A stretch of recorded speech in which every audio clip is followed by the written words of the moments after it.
When you know that you are queer, but your favorite drink is beer, that's gayish. You can bottom without stopping, but you can't stand going shopping, that's gayish. Oh, gayish, you're probably gayish. Well, life's just too short for narrow stereotypes, so it's gayish. We're also gayish. It's Gayish with Mike and Kyle. Hello, everyone in the podcast universe. This is Gayish, the podcast that loves the feeling of fresh rain falling onto its face as it looks up at the sky with a smile, because it's like nature, giving it a never-ending facial. Did you see the face I was making when you were saying? You were so nervous the entire time. We're like, what the fuck is happening? Are we doing the right podcast?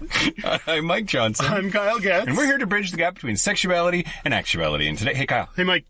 We're in my Jeep. We're on set. I mean, in your, I don't know. On location. On location, in your Jeep, waiting for a ferry. We're on a road trip. The bad kind of ferry, not the good kind of ferry. Yeah. Not like you people. Oh, a ferry. No. Like they take a boat to their home world. Oh my god, a party ferry would be so much fun. I can't talk to you without a mic in front of my face. This is very odd. This is not typical. Yeah, we're going up to a cabin for the weekend with some of our friends. The D&D group you might remember from season 1. Season 1. Are we still in season 1? From when we were still in the single digits, I think. But yeah, so we decided it'd be fun to just record in the car on the way up there. Yeah, and today we're going to talk about open relationships. Open relationships on the open road. Yes, open. Ooh. Oh, great, there's another train. We're in Stillicum, Washington, waiting for a ferry across the Tacoma Narrows to Anderson Island. Which means nothing if you're not in Washington. We're looking across the water at the Tacoma Narrows Bridge, which was the bridge that shook itself to death back in the day. Gallopin' Gertie, have you seen that video? Yeah. That's bridge. That's horrifying. Yeah. Cool. Well, that's fun. Yeah. But first, well, I have a paper. You don't have a paper because we thought maybe you'd be driving and that'd be dangerous. Yeah. So we have a correction. Oh, what's the correction? The correction is that when talking about some bitch blowing up, I called her Veruca Salt in the last episode. It was not Veruca Salt that blew up into a blueberry. It was Violet Beauregard. Violet. Yeah. That should have been the... Yep. But an alert listener wrote in to say that I fucked that up, and they are right, so thanks to the math teacher Chase. Violet Blueberry Beauregard. That's right. All right. Well, thanks, Chase, for your pedanticism. Mm-hmm. He's a math teacher. He's got to be. That's true. That's his whole thing. News? Oh, yeah. Let's do the news. Okay. So these are all from memory. Just all from memory. I'm super excited about it. So first of all, a report from some person. Off to a good start. I believe it was the FDA. Okay. Anyway, so for a while now, restrictions on donating blood if you were a man who has sex with men have been relaxed. It used to be that there was a lifetime ban if you'd ever had sex with a dude. Then not too long ago, they changed it so that if you had abstained from sex for a year, you could then donate blood. And a report has come out that showed that relaxing those standards had zero change in the amount of HIV found in the blood supply.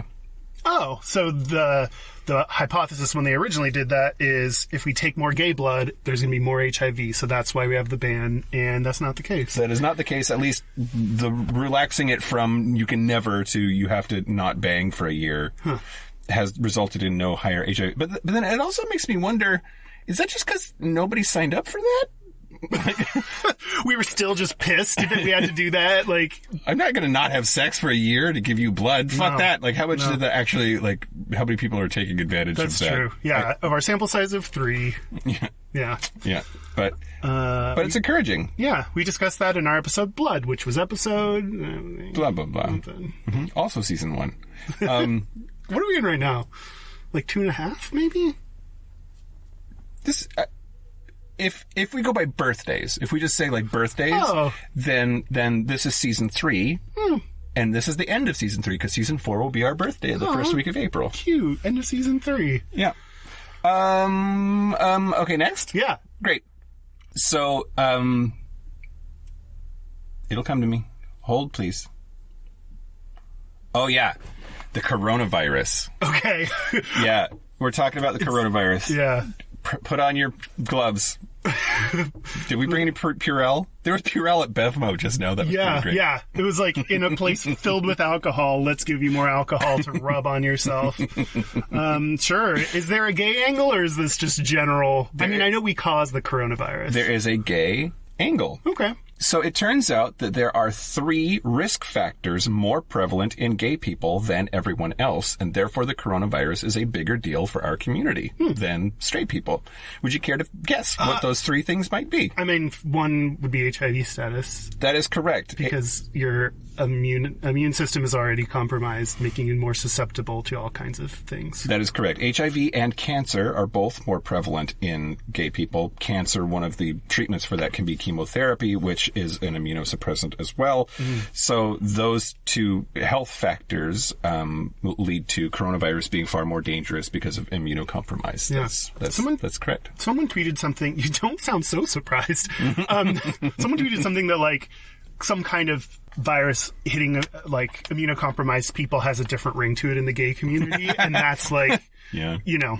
I also have, like, those memes of, like, an epidemic that's killing people disproportionately. We know what that's all about. Yeah. Follow us, straight people. We know what we're doing. I would say the second thing might be homelessness. That was not listed as a factor in this particular article that I was reading. However, you're probably on to something. I am. I am. Yeah. Although there is one of the 3 things that they mentioned, I think, is highly correlated to that. Oh, okay. Having no family would make you less likely to get it because you don't talk to people. I've never been so glad to be a hermit in my whole life. I don't know. Are gay people social? Do they, like, go out more and talk more? And no, it's a good guess. I like that guess. Thank you. I like that guess. Sounds like you're prepping for no. That's wrong. That's wrong. Okay. No. What are the other 2? So the second one is that gay people have a slightly different relationship to the healthcare industry than straight people do. Having access to a doctor that they trust, that they're willing to go to get help, is a risk factor.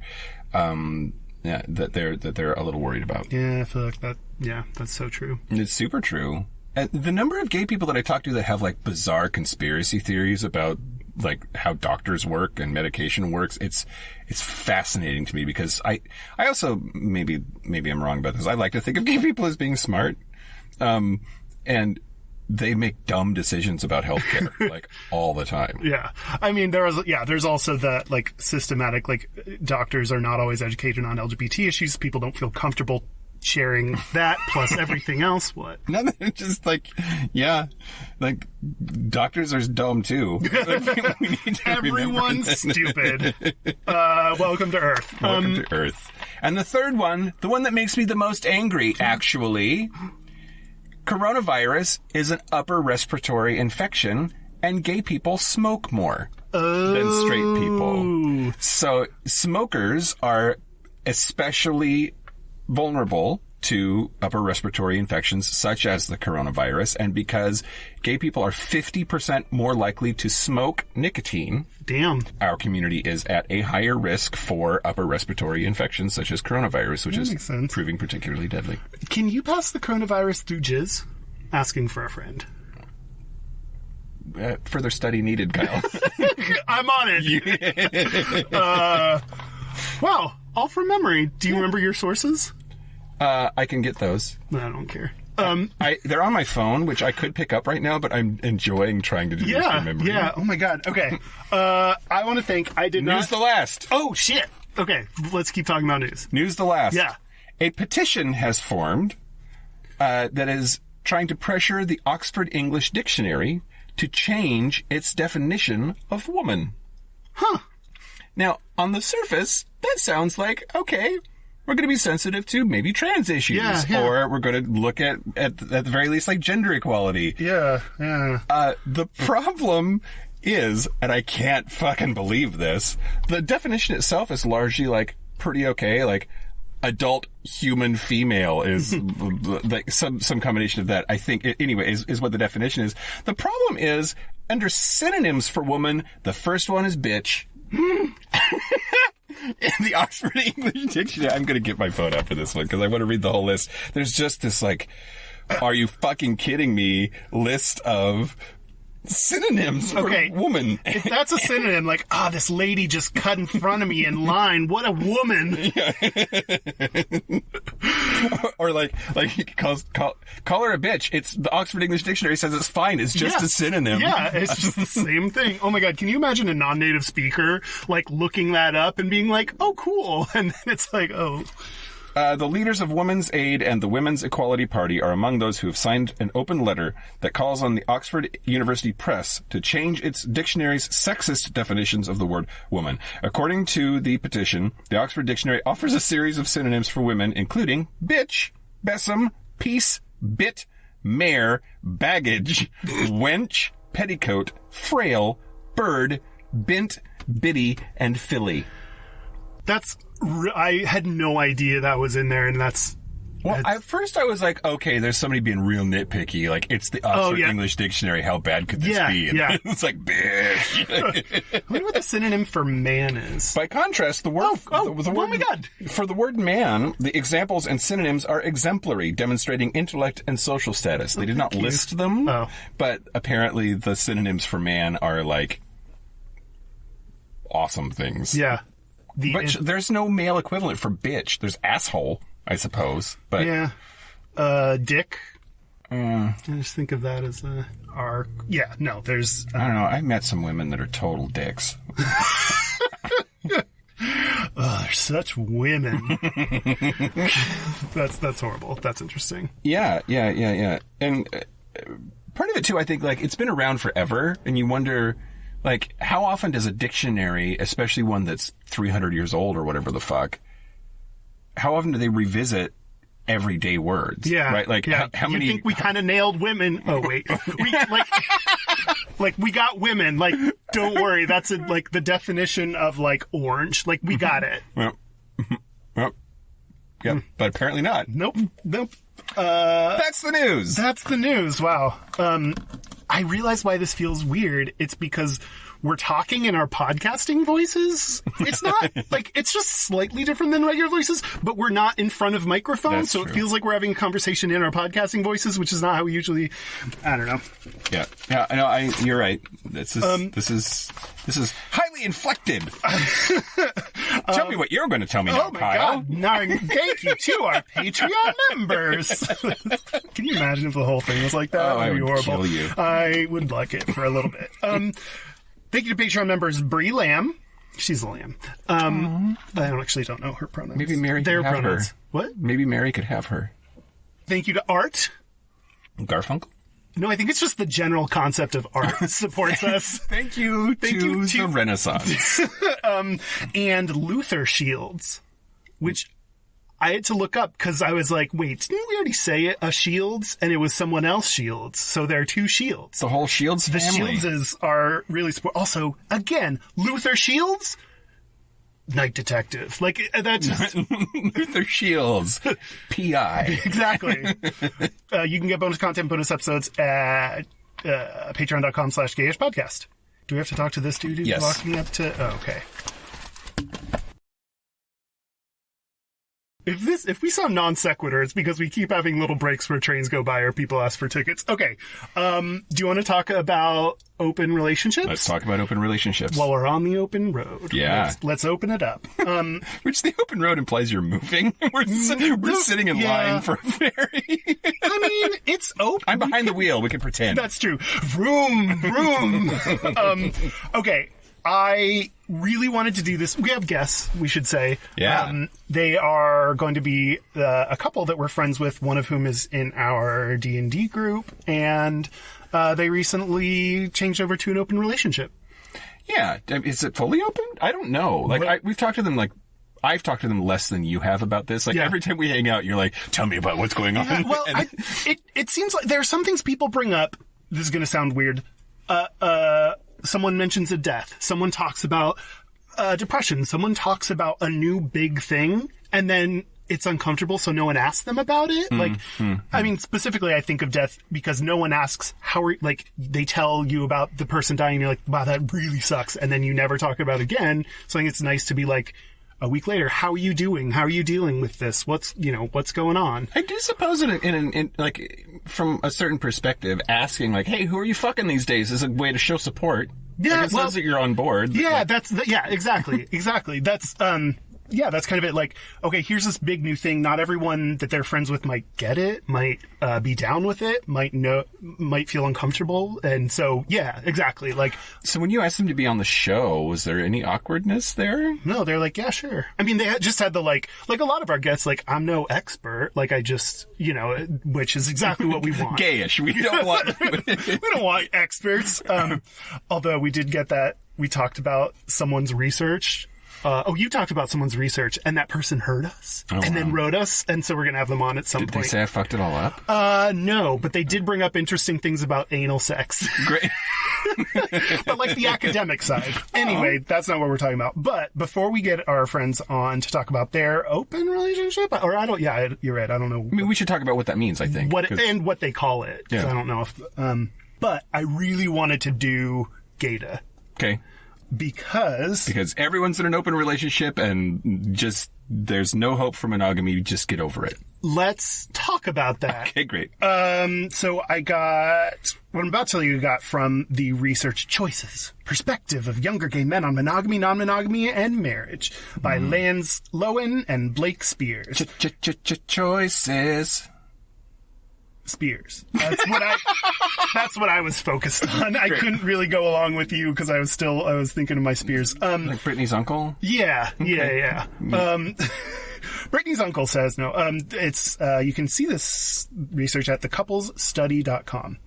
The most interesting thing that this study found is younger people are monogamous, or more monogamous. Monogamous, sir. Yeah. Yeah. Mm-hmm. I feel like, especially a lot of my friends and people that talk about it think like, oh, open relationships are this new thing.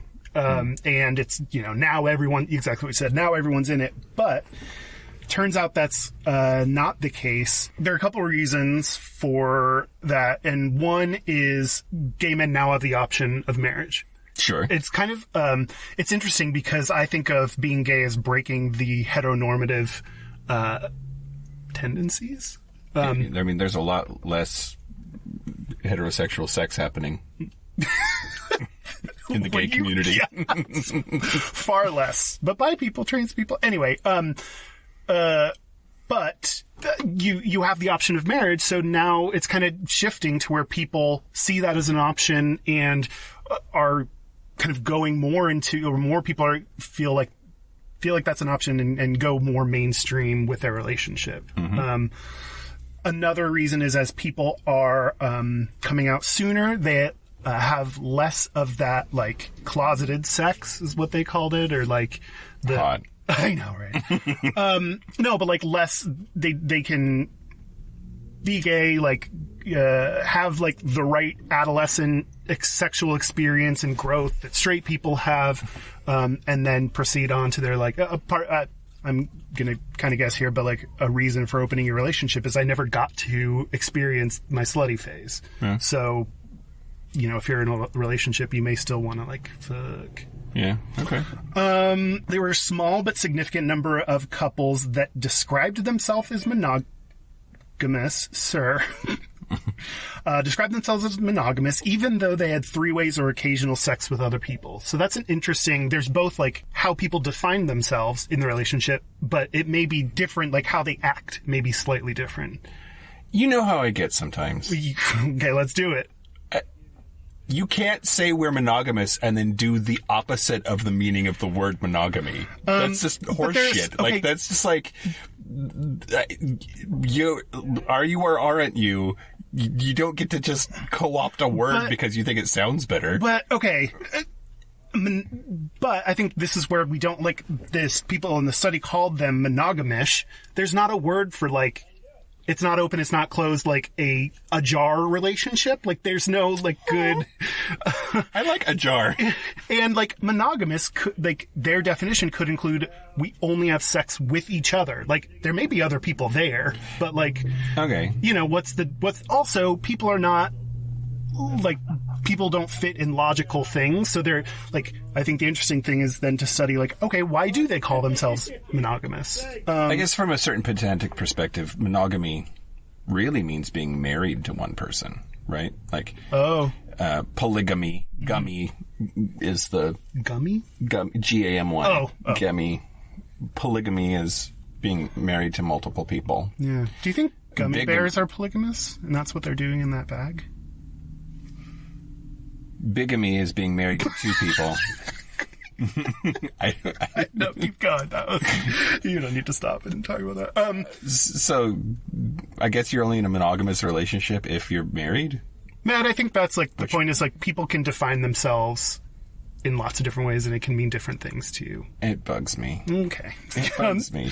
You're right that there is no word and we need a word. We need to be able to describe that. But just, I think my guess is, and I don't fucking know, but I'm gonna say some shit anyway. Gayish. That people think that monogamy is virtuous and therefore cling to that word and shoehorn their non-monogamous behavior under that label because it makes them feel better on some sort of spiritual level or something. And like, whatever. Who cares? Fuck who you want to. I don't know why you need to, like... But I feel like that you create these things that you don't know if they're true and then get angry at them when, like, you just invented that and then you're angry at those people. Like, you don't know why they call it... People, like, things will just never fit in, like, tidy boxes, I think, like you might want, especially in this case. And there are people that say they're monogamous and have three-ways. And, like, but why is that? Or what's the dealio? I'm going to keep going. Okay. Why does it... But I'm only like this with... Well, not only, but mostly like this with words. Yeah. Like, yeah. I think...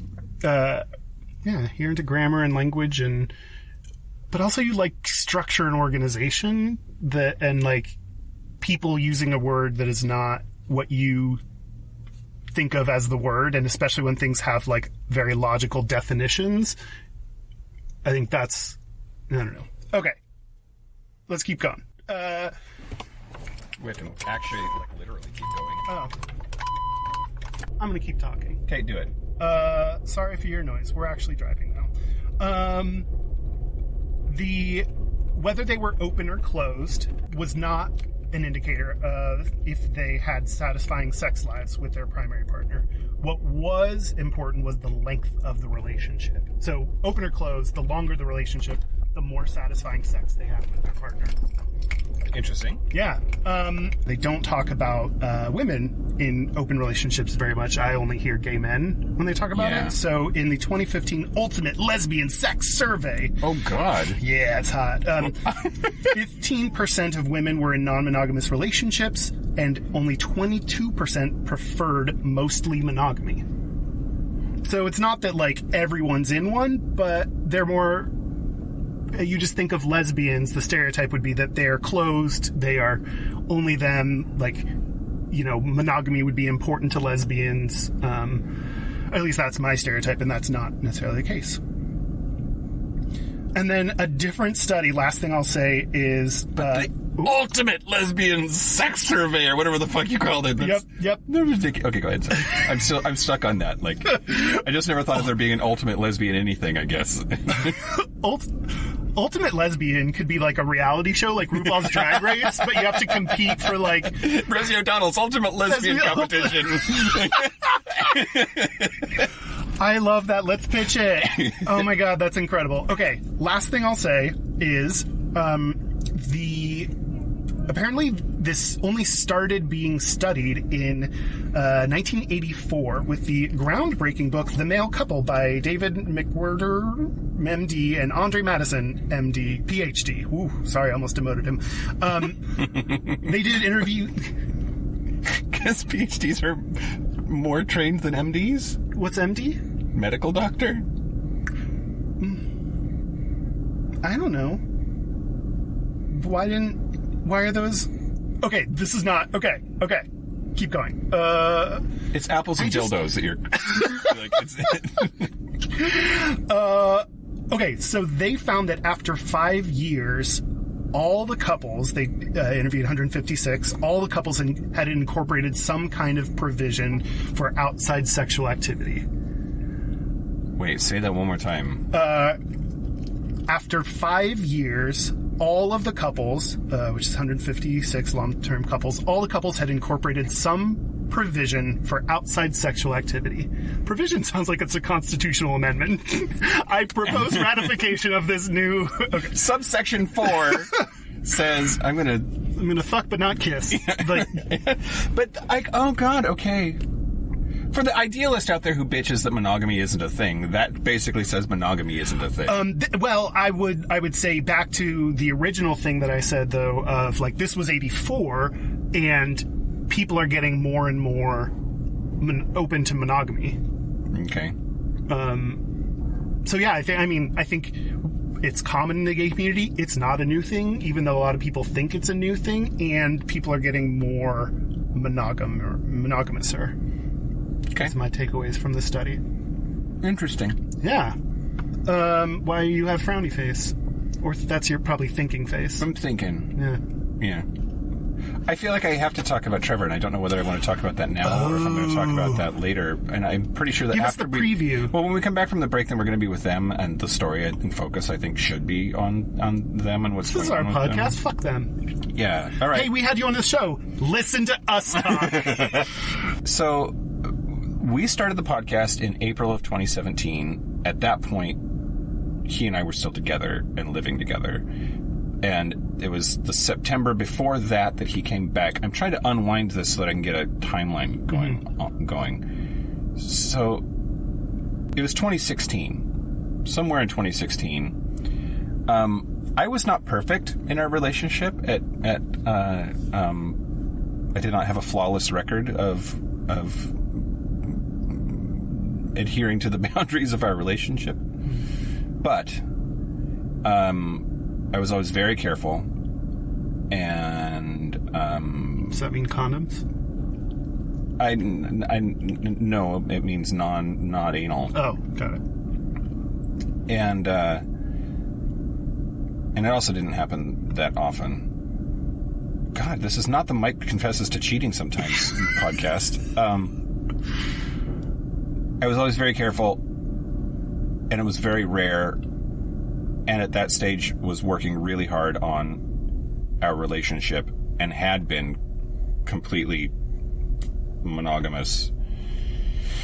No contact whatsoever with anybody other than him. So then when it started to hurt when I peed and I went to my doctor and he was like, you have gonorrhea. And I was like, well, the only person I've been banging is Trevor in a long time. Mm-hmm. Banging ever the whole time we were together.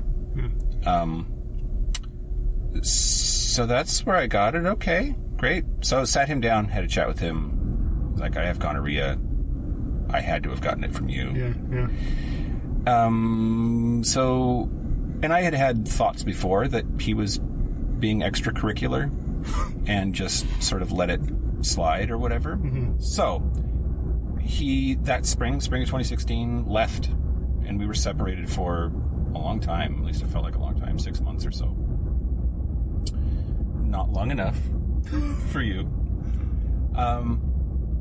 When we got back together, though, in September of 2016, one of the negotiating points of getting back together was that we were going to be open. And one of the things I hope we say over and over again on this show, this episode, is that these terms don't mean anything, and it is up to the two people involved in the relationship to define what it means so it's clear.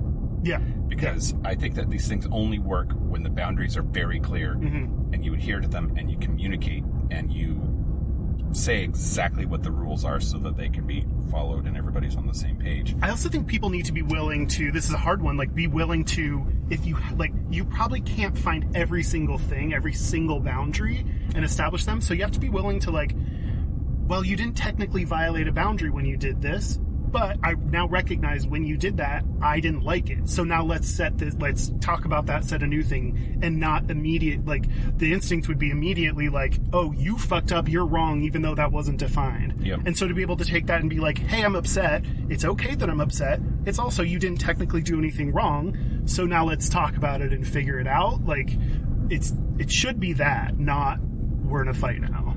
Yep. Anyway. Yep. No, for sure. For sure.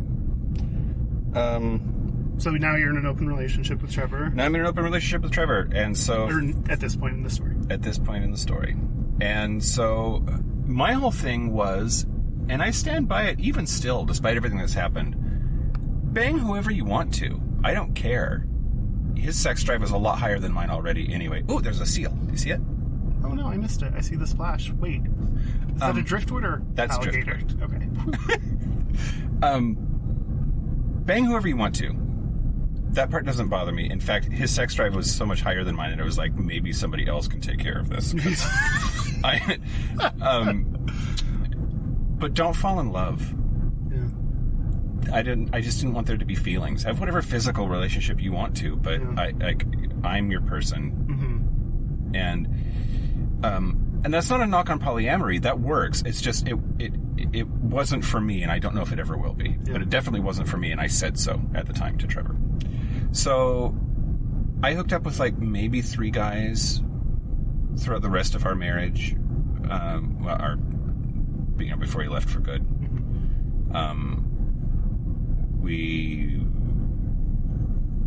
There's a time that on my birthday that Derek stayed over. That was a little odd because I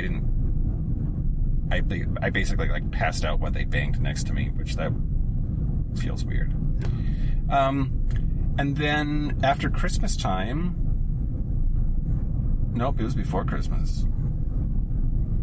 He started seeing Robbie and Josh, and that's who he's still with. He left me to be in a throuple with them, and I don't know. It would be really easy. It would be very easy for me if I wanted to blame that the ultimate end of our relationship on the fact that we had opened it up, but I don't. I think that's mature of you, because it'd be easy to blame the open relationship. I feel like not everyone thinks this, but I told you even when it was happening, like, I'm impressed and happy and think you'd made the right decision to like make your marriage work. You figured out what was okay to try out for you, and you gave that a shot, and I'd still support that decision. Yeah. I do wonder. I saw the whole thing happening. The interesting thing that I don't think people would expect is, like, you all hung out together, like, all of you, like... The 4 of us. Yeah, pretty often. Like, so it wasn't like, go fuck them and come back. He would go fuck them and come back, like... And near the end, it would be they would come over, we would all have dinner, and then I would sleep in our bed, and he would go sleep with them in our guest bed. Like, it got real weird. And this sort of leads into what I was starting to try to say, that, like, I didn't hold to my boundary. I saw him falling in love with them after I was saying that that's what I did not want. Yeah. And I let it go anyway because I was so worried he was going to leave again. After he came back, he could have fucking done anything and I would have let him, and did apparently, because I didn't want to scare him away. I didn't want to spook him. And that was desperate and stupid. And I don't know if it would have been any different. Hindsight's always 20/20 and all of that. But I do sometimes wonder, what if we had opened things up a little earlier? Because I wasn't perfect. I was like 95% perfect. But what if that 5% I didn't have to view as imperfection, but it's just like our relationship? And would that have changed anything? Am I wrong for, like, I don't know. It gets complicated. I do think, when I think about dating and I think about, like, what's next, I think that's the same. I want the same thing. Wait, I want my what? person. I want a romantic relationship. I want to be their primary person. I need to maybe think more about what that means so that I can better identify when that is threatened. Yeah. I mean, but go fuck who you want to. When he was fucking other people, it did not bother me. It was his relationships with other people that bothered me. And I think that's I think that's how I'm wired. Yeah. And I think that that'll be okay. Yeah, that makes sense. Well, first, I want to go back and say, like, this is not on you. Like, I understand why, especially someone like you would go back and say, what did I do? What could I have changed? But this is one of those situations, like, I don't think there was anything you could do. Like, as the observer, I just don't think, I think you tried everything you could in that relationship. And so you need to, like, give yourself, like, no, I did everything I could. I tried to make it work in lots of different ways. Yeah. And it's understandable you were worried about him leaving again because he had done that just recently. So it makes sense that you kind of let things slide because you wanted that relationship to work no matter what. Yeah. But I think that's, like, some people have these, like, you know, there's different types of rules. Like, one of them could be you don't hook up with people twice. Yeah.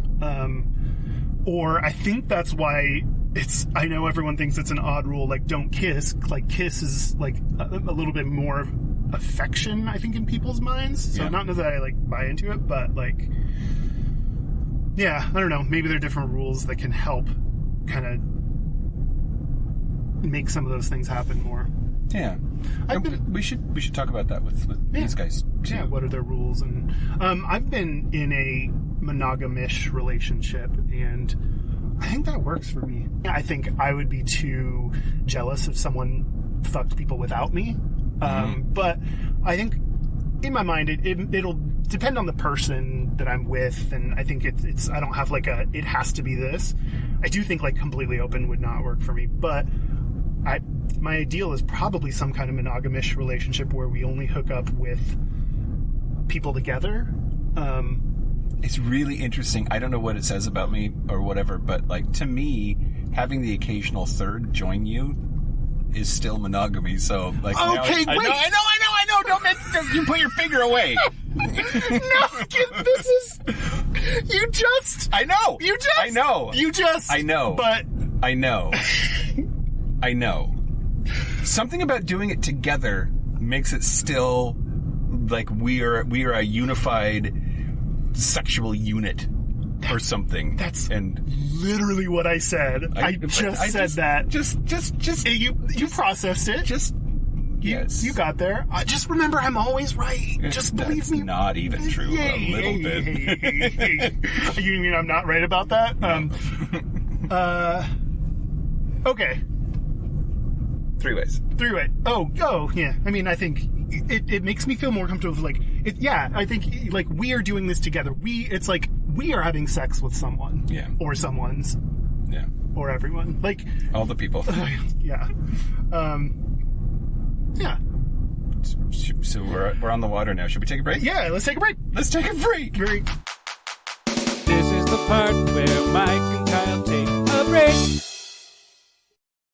Are we back? We're back. We're back. Exactly, just like that. Yeah. We're here with these guys. With Keegan and Tom. Hi. They are our friends in real life, and Keegan is the one in our D&D group. What?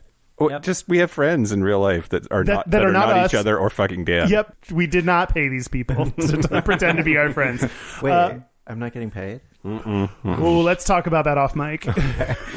Off pod. Off pod. Barf. Hi, Keegan and Tom. Hi. How are y'all doing? Good. Why do we know you guys? I mean, so the story in my head, which may or may not be accurate, is that Kyle knows me. I was married to Trevor. Trevor used to work with Carly. Carly knew one of you, and the other one of you was married to the other one of you. Yeah, Carly worked with me. What did you do together? We worked at the Fry. Oh, at the same time Trevor was there? No overlap? No overlap with Trevor. Okay. Lucky you. Okay, so let's start with how long have y'all been together? 15 years. 15. And how long married? 6. Almost 6. Wait. 2013 September. Oh, yeah, 6.5. That's what my grinder profile says. Dick size. Mm-hmm. Oh, you got it? Okay, you were just clearing anyway. That's cool. My dick is 6.5 years long. 6.5 parsecs. That alone... That's forever. In gay years, that's for fucking ever. That was the shorter way. Do you feel like that's forever? Yeah. I feel like kind of. pretty much our adult lives. We met when I was like 21 and he was 20. Yeah. Were both of you out? Like, have you been gay for that long too?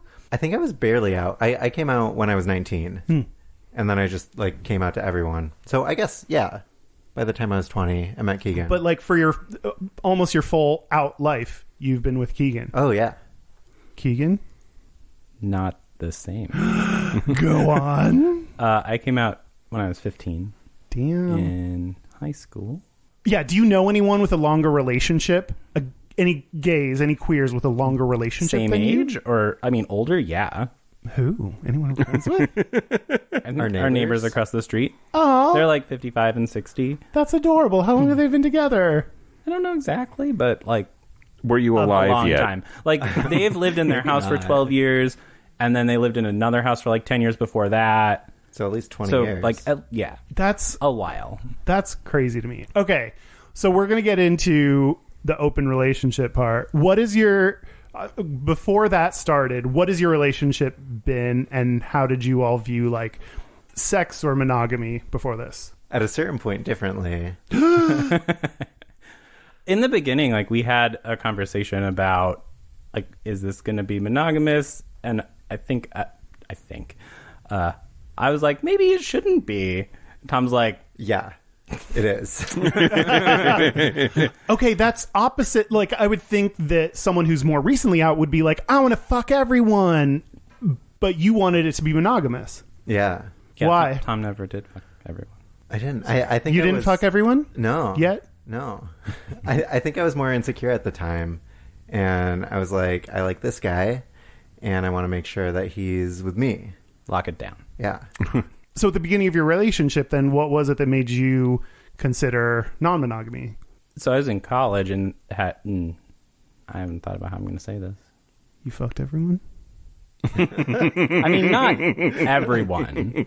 You fucked a lot of them?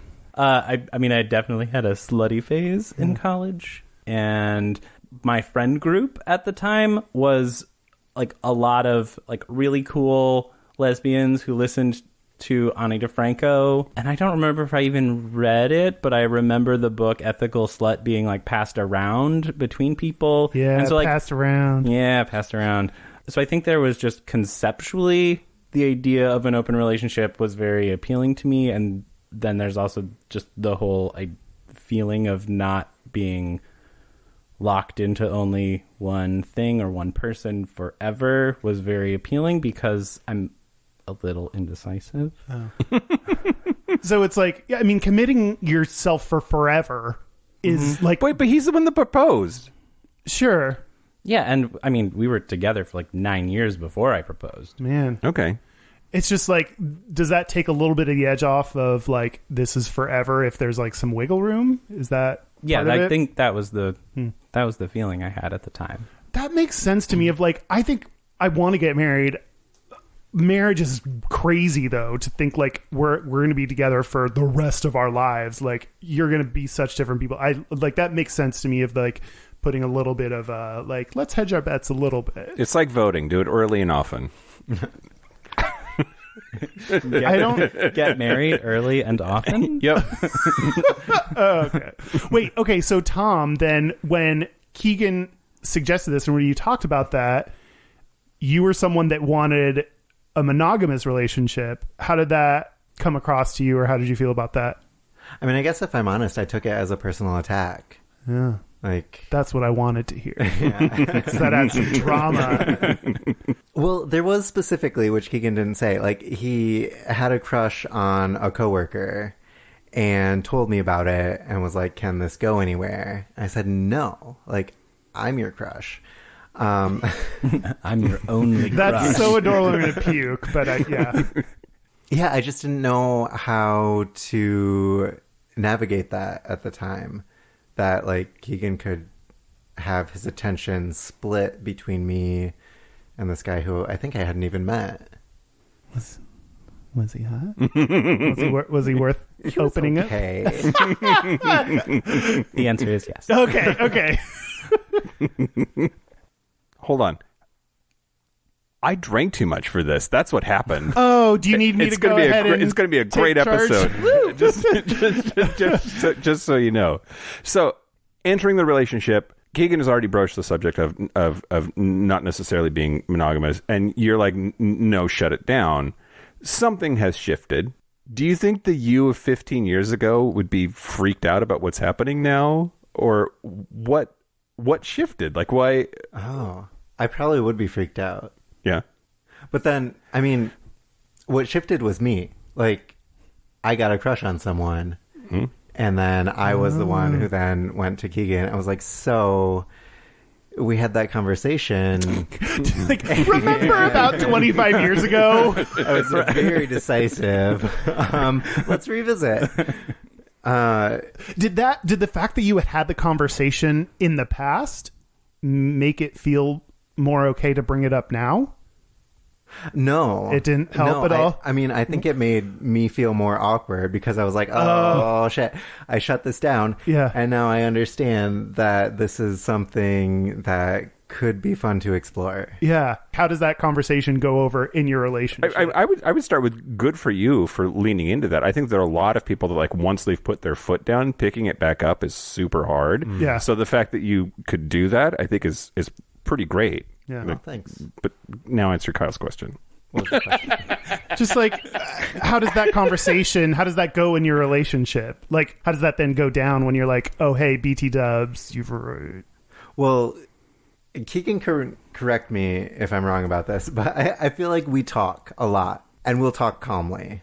Yeah, that's accurate. Like, everything is open for discussion. Even that first conversation that Tom brought up was very calm. I remember that Tom was driving and we were in the car, and I was like thinking, this is not a conversation that you bring up while you're driving in a car.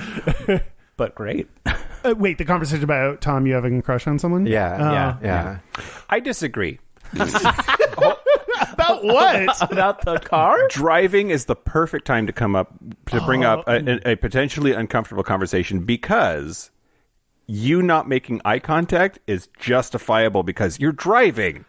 I'm like, I have shit to do. I can talk about it and I don't have to worry about looking at you or how you're reacting unless I want to or need to. Like, go ahead. But if it gets too intense and you crash the car and then you die. Well, I'm more worried about someone intentionally like, you break up with me, I kill you. Like, you know, I break up with your life. Like, you know, and then crash the car. I don't know. Maybe I'm a crazy girl. I hadn't thought of the eye contact. I just wanted a captive audience. Yeah. Oh, you can't go anywhere. You didn't want me to run away?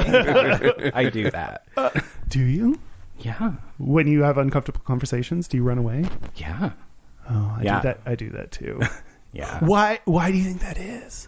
I get overwhelmed and I shut down and I have to leave. It's called fight or flight for a reason, kids. So how did that feel when Tom brought up like him having a crush? Mostly it was really fucking surprising. Yeah. Like, oh, okay. Well, that would have been nice several years ago. Yeah, you could have fucked your coworker. Yeah. I could have. Do you think about all the boys that fell through your fingers because of Tom? Are you? No. Oh, no. Or do you want to start now? No. Do you want to list them in order? No. All the boys I've fucked before? No? Okay. Willie Nelson.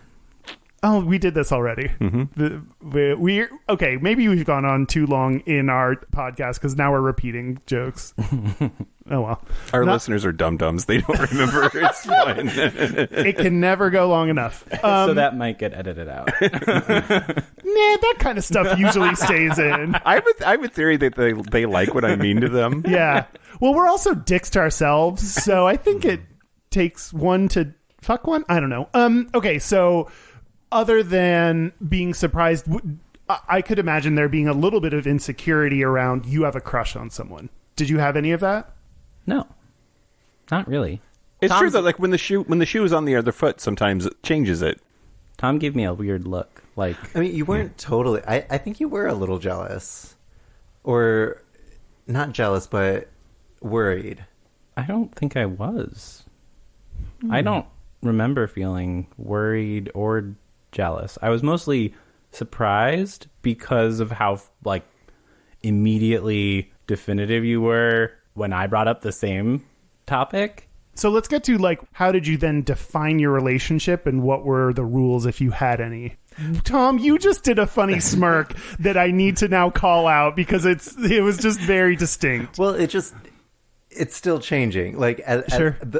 for that very first conversation, my ask was like, oh, can I like fool around with this one guy?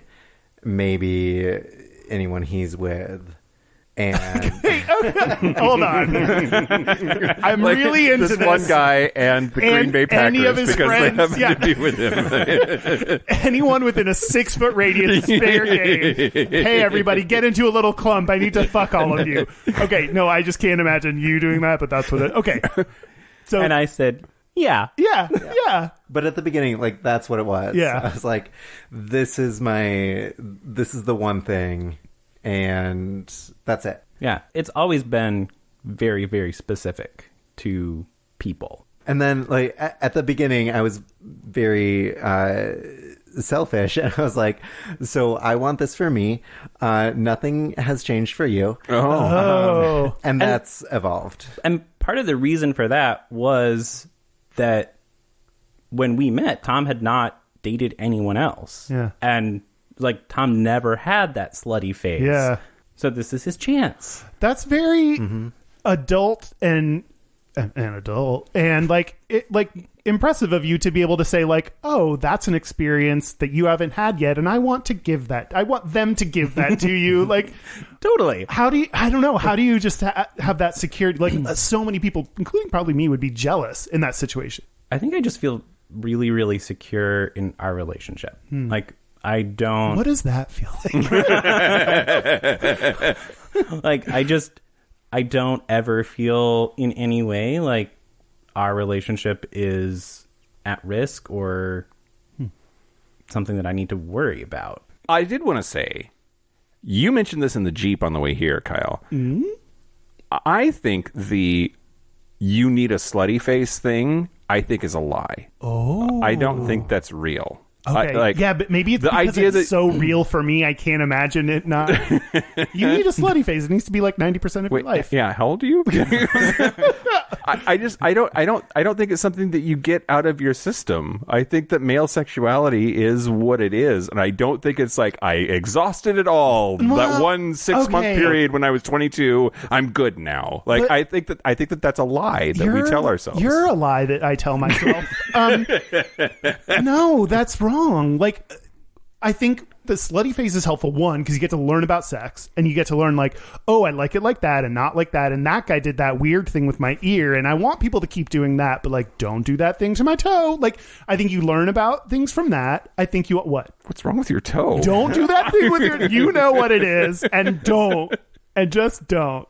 No, but it's also like, I think a lot of people, if you get into a relationship with the first person, you're like, oh wait, what if there's someone better, or what if, you know, like, you get to kind the of... person that thinks that will always think that. No, I don't think so. I think if you fuck a bunch of people, then you're like, now I have more data points, and now I know a little bit more about what's good and bad. I think that it's actually a very healthy thing to like, yeah, have more data points to understand what the spectrum of how feeling, sex, like relationship with someone, so that then you can understand when it feels good and right. How do you feel about the phrase, once a cheater, always a cheater? I disagree. Okay, good. Is that the Moving on. answer? Oh, I don't know.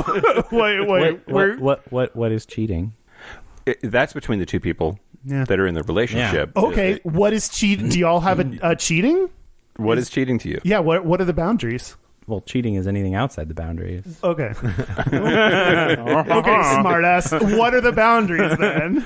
If I was to put you in separate rooms and give you a pen and a paper, would you write down your boundaries, and would you have the same list? Like, have you gone through that formal process of saying, here they are? Yeah.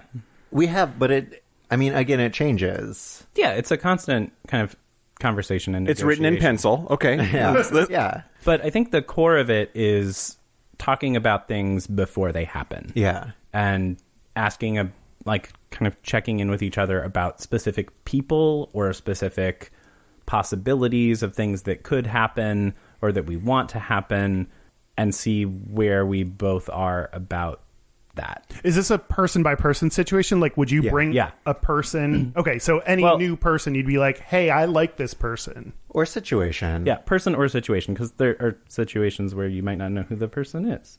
But I feel like a big thing for me, is that I want to know the person. And I feel like this is something I don't hear about other open relationships. You want to know the person that Keegan is going to bang? Yes. Like he wants to personally have a already know personal that connection. person. Oh, so you're not going to like do Anon, put a bag over my head and take loads kind of thing unless Tom screens them first. Yeah, Tom's going to be like, next, please. Yeah. What do you think that changes for you? Like, if you imagine into Keegan has sex with a stranger, what discomfort does that bring up that knowing them mitigates for you?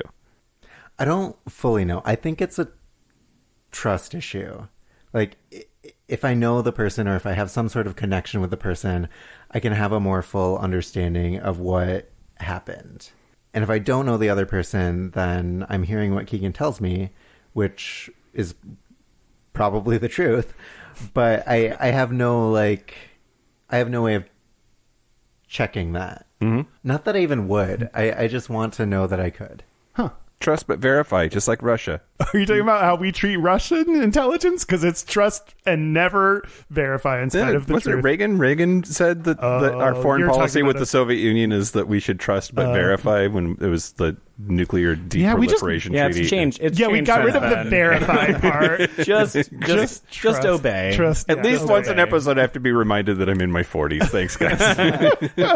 Are there any specific rules about like condoms? Can't make out. Can't like don't stay the night. Like, do you have any specifics when you do hook up with someone? That's again on like a case by case basis. I feel like don't stay the night might be one. But clearly we haven't But set yeah, that as an across the board boundary. Okay, have you then, in this time, in the 3 years, run into anything that was a new boundary that you figured out in the process and had to be like, oh, we need to like reset here? I mean, truthfully, not a whole lot has happened. Okay, then let's get into how many people have each of you fucked since you opened it up? Ooh, yeah. Fucked is a Define very fuck. specific word, so that would be 0. Okay, blown... Had sexual relations with, yeah. like Bill Clinton. Sure. How many people do you Bill Clinton? 2. More than 2. Is that as much as you'd want to say? Do you want me to count right now? Yes. 1. Oh, yeah, Mike is 2, like 3, 4, 5, 6, 6 or 7. 6.5. He only got halfway. I would think, especially when it's 2 dudes, there'd be this like comparison thing. That's what I think I would be jealous about if it was open of like, oh, I'm not fucking as many people as you. Tom, are you jealous? No, but I do think it's funny that like I was the one who reintroduced this topic of conversation, and then you've had more action than me. Like the only people that Tom has fooled around with since we've opened it, I was there too. Yeah. Okay. I like the, hey, I have a crush on someone. Can we open up? And Keegan's like, yup, later. I got places to be, people to be inside. What's the most unexpected thing out of opening a relationship that you found? Was it Dan?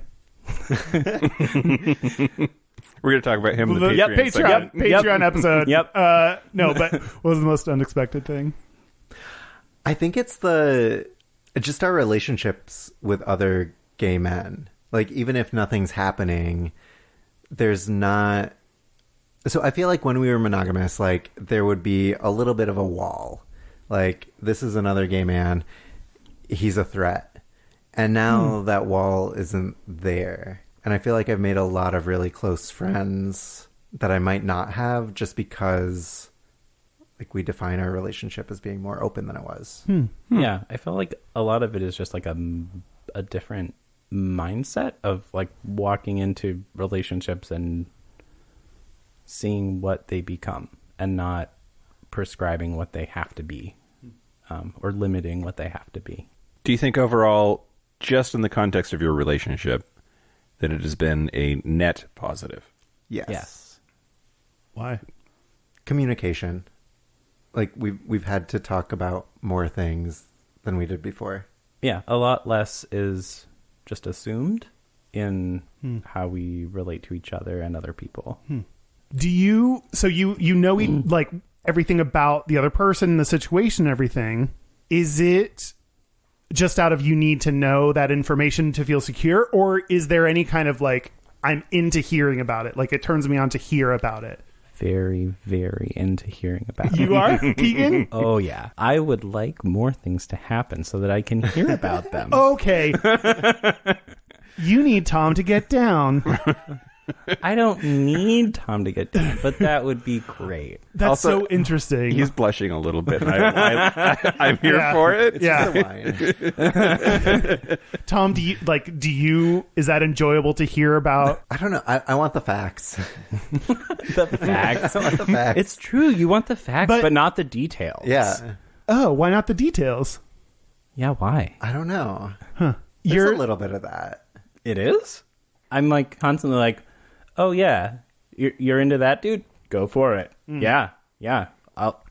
That's one of the things I feel like is great in gay relationships. I feel like you're more likely than straight relationships to be like, I just like, even if it's as simple as checking out people together and talking about it, like that's hot to me. Like, Yeah, I that's like fun. looking at like, oh my God, do you see that guy's ass? Like, it could lift 15 pounds on a good day. I don't know. Jesus Christ. But like, you can be in a monogamous relationship, and that can be a fun thing to do. So you can get on apps together and look at people and like flirt with people together. And you don't. I was just writing back a listener about this. Like, there's I think. Were you sexting a listener? No, I was answering a question with like. He's not you, Mike. I know. I am not, which is why it would have been a big no. It was just like, I mean, the advice was, it sucks to catch your partner on an app.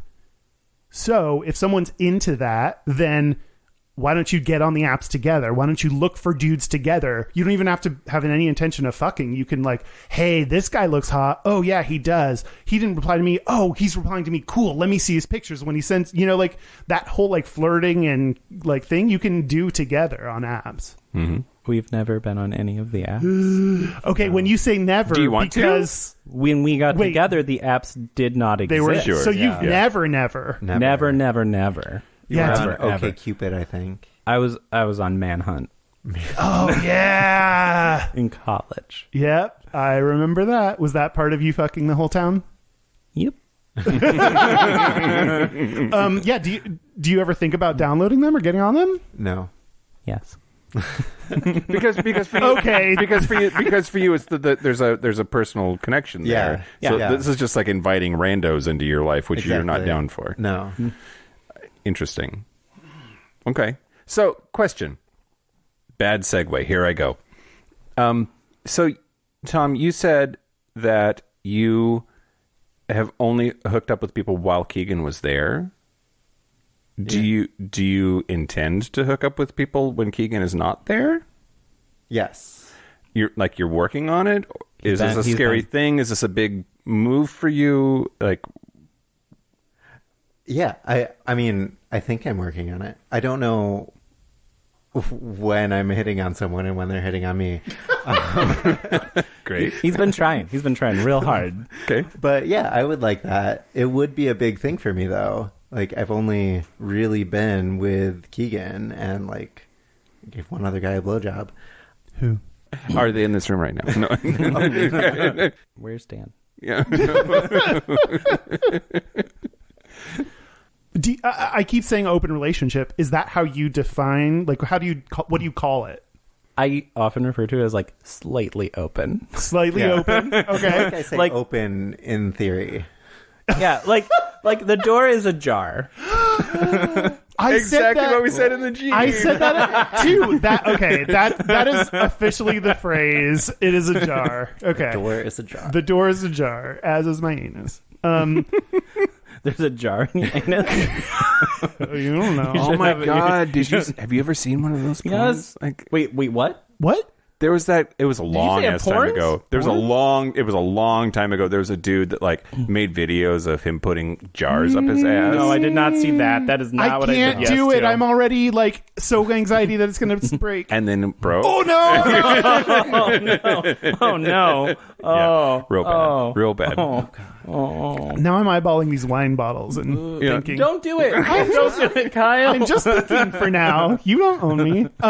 I can't make you do it. or not do it. You had differing views of apps, so tell me about that. We'll start with Tom. Why is your answer no? And you was very firm no. Yeah. I mean, I feel like Mike said, like, I'm not interested in randos. Like, I want to know someone.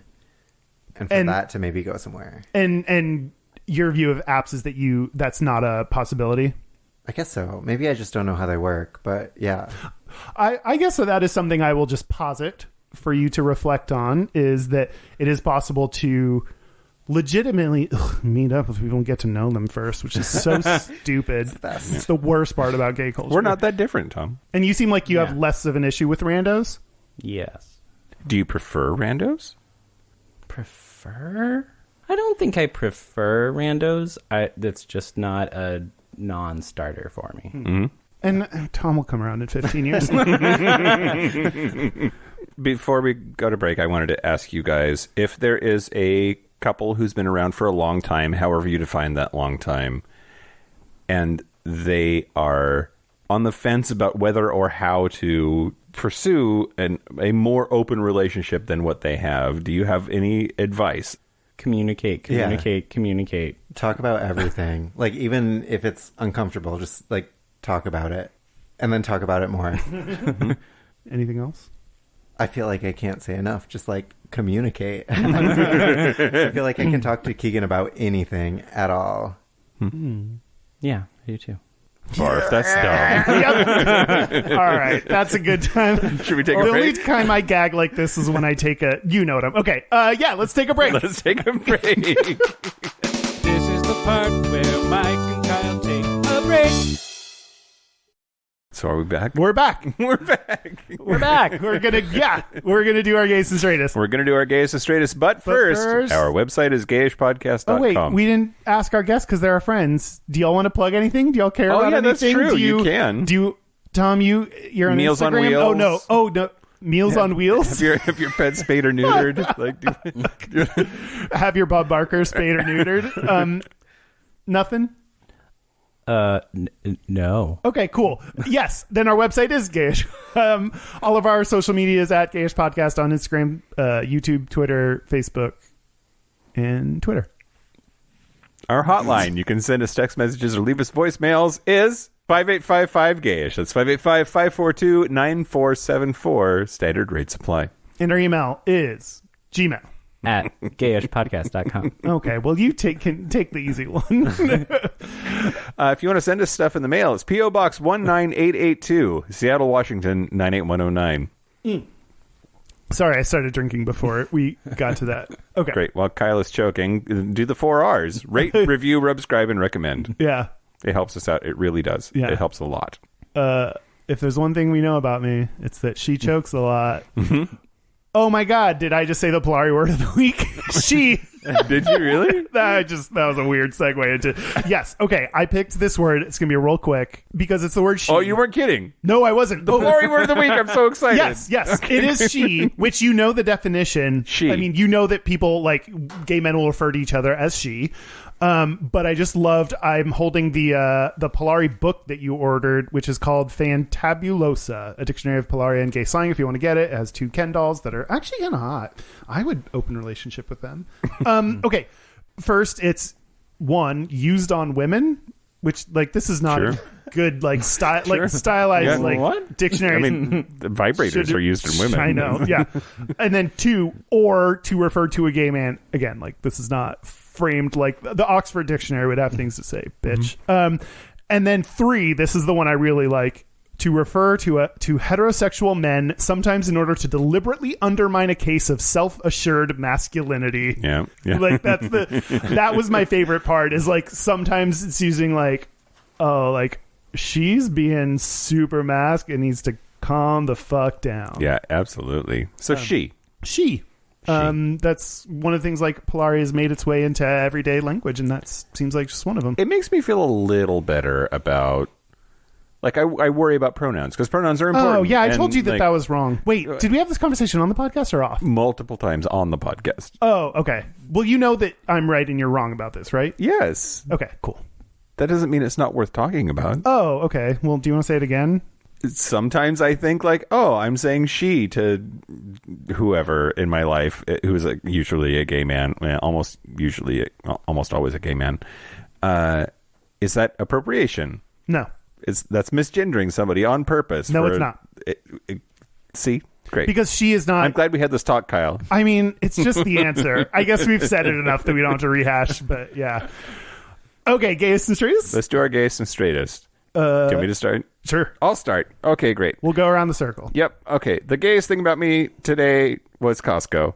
We went to Costco and we bought snacks because we're on a retreat and we bought a bunch of food. And like the Tacoma Costco of all places, it was hot. Like there was like lots of dudes at the Tacoma Costco.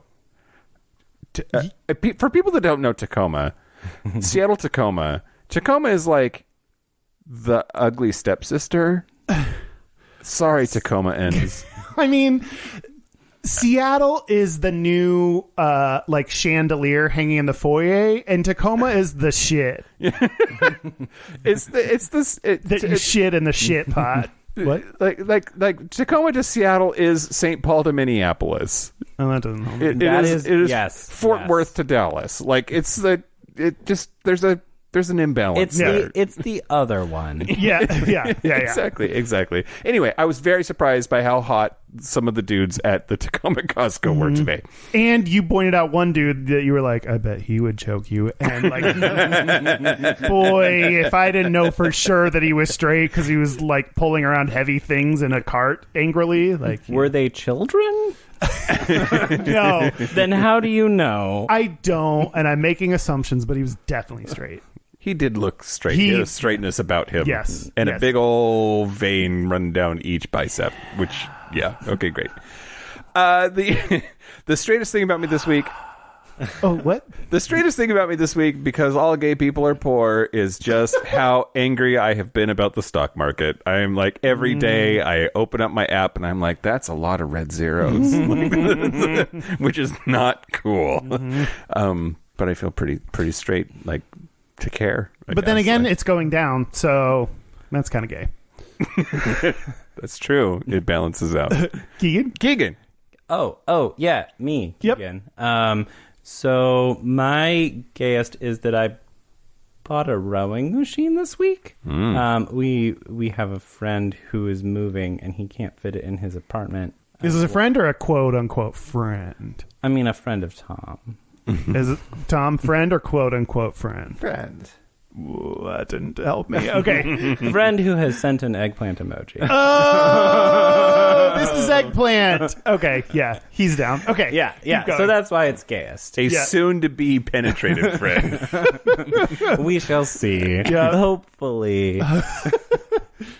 And my straightest is we're in the middle of the coronavirus outbreak. In the epicenter of the coronavirus outbreak. Yeah, Seattle. And I hate hand sanitizer and bleach wipes, and so I don't use them. I still wash my hands. Hate is a strong word. Why do you hate them? They just feel bad. Okay. Yeah. Like socks on my dick. I get it. Yeah. I get it. That's apparently a controversial thing. Yeah, I don't want hand sanitizer on my dick. Yeah, no. That's a good plan. I mean, they do say to like wipe down anything you touch most often. Yeah.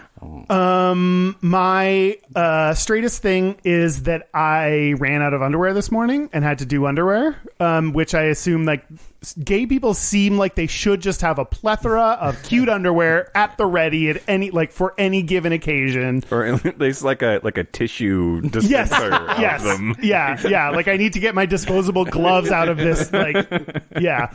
So I had to do some laundry. And my gay... I'm a little embarrassed about this, but my gayest is I was wiping my butthole. And my finger just kind of went in. And I didn't need it. Like I was trying to be good. Like I was trying to get it good. Like I just like kind of like do a good wipe down. To be fair, your fingers are tiny, so that's true. They fit real well. They're like a thumbtack. No, it was just like it was not on purpose, and I was just like, "Whoo, hi!" Like I just Buy me a drink first, hey. Yeah, Tom. Cool. My straightest was that I bought a car. Yeah. And I went with like a sexy car, What car? a Mazda. And I like negotiated. I don't even know if I did a good job. But How much did you get? Did you get some dollar amount off? Some dollar amount. That's you negotiated, It yeah. went down from the number. Again, going down is gayest. Okay. And it's red. It is red. Yeah. Yeah. Excellent work. It's lovely. Buying a car makes me so nervous. Like the idea just. Oh my god, it was. It's like something you bring your dad to, and I know again that's know. also a stereotype and a He's gendered like- thing, but like in my mind, it's like this is what your dad is born for. Yeah. I did call him in the middle of it. I was like, am I doing this right? Yeah. And Gayest. So I bike a lot and I follow. One of the things I like least about you. I've recently started following other bikers on Instagram, mostly because they're hot in their like spandex. And then this morning, I know I'm going to go on a long bike ride, and I put on my spandex. I'm like, I have to take pictures and put this on my Instagram as thirst posts. Yeah. That's definitely happening. Gayest thing I've heard all year. Instagram. You're right. Thirst traps on Instagram. That's just like so gay. Okay. So that's it. That's it. A special thank you. They're all special. A special thank you to Keegan and Tom for being here. Thank you so much for being on. We appreciate it. This is usually where people say you're welcome, but that's fine. You don't have to do anything you don't want to. Thanks for having us on. Okay, This was fun. That felt very authentic. Cool. I mean, we wouldn't have had an episode without It you has guys. been very quiet. And thank you to Chase the math teacher for correcting my Charlie and the Chocolate Factory knowledge. Yep. And thanks to whatever the guy that did the research study whose last name was Spears. That's all I remember about him, and that's all that matters. Great. Brittany? It was Her uncle. Justin Spears or something Brittany's- like that. Justin Timberlake Spears? Oh my God. Is he Justin Brady's love child that they had when they had that one night that everyone was like, they fucked in a hotel room? Okay. That's it. Sorry, that's it. That's it. This has been Gayish. I'm Mike Johnson. I'm Kyle Getz. Until next week, be butch, be fabulous, be you. See you next week. Open up. I'm open to that.